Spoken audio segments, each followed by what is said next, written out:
Yun mga boss, ginabi na tayo dito po sa Barangay Laurel, Taysan, Batangas. Yan, Barangay Laurel, Taysan, Batangas mga boss. Dalawang barako sila sir. Ito sila boss. Inantay nila tayo kahit gabi na.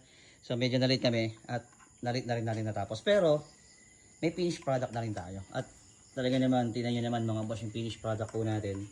Parehong pareho sila boss. Dalawang 2025 model na parehas po na almost new o brand new pa rin mga boss. Kasi itong kay sir naman ay 1,000 pa lang po yung natatakbo niya.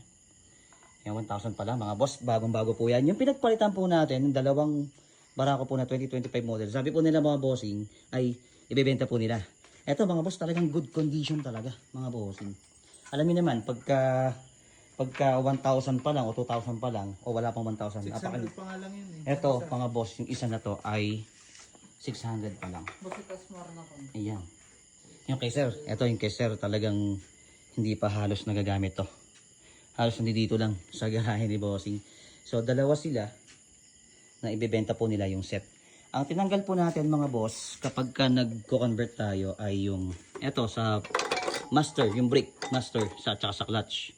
Tapos yung isang buong rim, then yung hub. Yan, saka po yung mga kable, speedometer cable. Sigurado, guaranteed mga boss, buo lahat kasi bago pa. Sa interesado mga boss, puntahan nyo po dito si sir. Sa ano to sir? Laurel, Taysan, Batangas.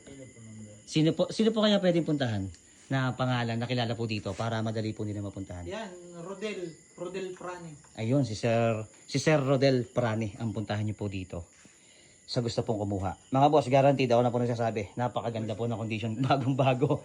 Hindi po kayo magsisisi dito. Parang kinuha niyo po yan sa kasa. Bagong-bago po yan. Ito po yung mga finished product po natin. Ang pinalitan po natin ay master sa kanan at saka po yung sa kaliwa. Then, ito yung nilagay po natin na speedometer. Working po yung speedometer niyan. Yung mga ehe niyan mga boss ay solid na stainless steel. Gaya po lagi ng sinasabi ko sa vlog ay sa ibang bansa pinapagawa ko pa po yan. Sa Vietnam mga boss, wala po tayo makukuha o kayo na sakto dyan sa space, dyan sa shock ng barako. Pinapasadya ko po yan. Tapos mga CNC na nut.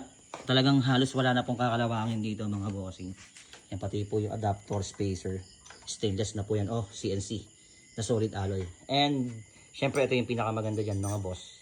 Yung 4-pot caliper natin na Brembo. May stock na po tayo nito ha. Kararating lang nung Saturday. Marami na po tayong stock na to. Yan mga CNC nut and bolt.